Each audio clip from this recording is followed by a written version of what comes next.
ऐसा कहा जाता है कि अंग्रेजों के शासन काल में कभी सूरज डूबा ही नहीं। सोचिए उनकी एक भाषा कैसे ग्लोबल लैंग्वेज बन जाती, कैसे इंग्लिश भाषा का जन्म हुआ। So wait and watch till the and.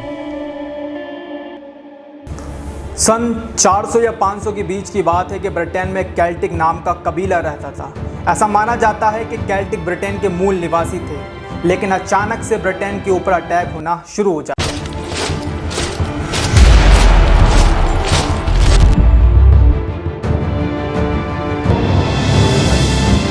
यह अटैक रोमन्स के द्वारा होते हैं। सबसे पहला अटैक जूलियस सीजर द्वारा 1 AD के अंदर क्लाउडियस के द्वारा, और कंटिन्यू अटैक होते होते एक वक्त ऐसा आता है कि पूरे ब्रिटेन के ऊपर रोमन्स की हुकूमत कायम हो जाती है और ये लोग लैटिन भाषा का यूज़ करते थे। जैसा कि हम जानते हैं, जब दो अलग अलग ट्राइब्स या जब अलग अलग देश आपस में मिलते हैं तो उनकी भाषाओं का आदान प्रदान होता है, और वैसा ही हुआ कि पूरे ब्रिटेन के ऊपर लैटिन भाषा का प्रभाव पड़ता है। और इसी टाइम पीरियड में रोम्स की होम कंट्री पे एक जर्मनिक ट्राइब वेजिगॉट्स के अटैक होना शुरू हो जाते हैं, और अनफॉर्चुनेटली रोमन्स को ब्रिटेन छोड़कर अपनी होम कंट्री वापस लौटना पड़ता है, लेकिन अपने पीछे लैटिन भाषा छोड़ जाते हैं। जब रोमन्स अपने देश चले जाते हैं तो उसके बाद ब्रिटेन पूरी तरीके से बेसहारा और कमज़ोर हो जाता है, और उसी टाइम पीरियड के अंदर एक पैक्ट्स कबीला ब्रिटेन के ऊपर अटैक करना शुरू कर देता है। लेकिन रोमन्स के जाने के बाद ब्रिटेन पूरी तरीके से बेसहारा हो जाता है। उसके पास कोई भी ना आर्मी होती है ना कोई ताकत होती है कि वो जाकर री अटैक कर सके। ऐसे में वो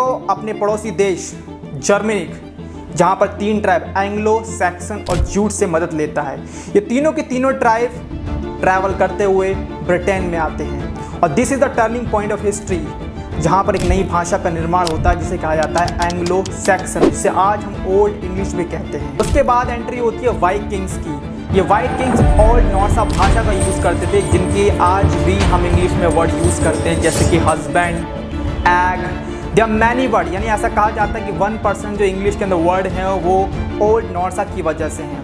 तो दोस्तों, मैं यही कहना चाहूँगा, जो इंग्लिश भाषा है ये बहुत सी लैंग्वेजों का एक मिक्सचर है, जिसमें स्पेनिश है, जर्मनिक है, बहुत सी लैंग्वेज के अंदर इन्वॉल्व हैं, तब जाके हमें ये मॉडल इंग्लिश मिली है।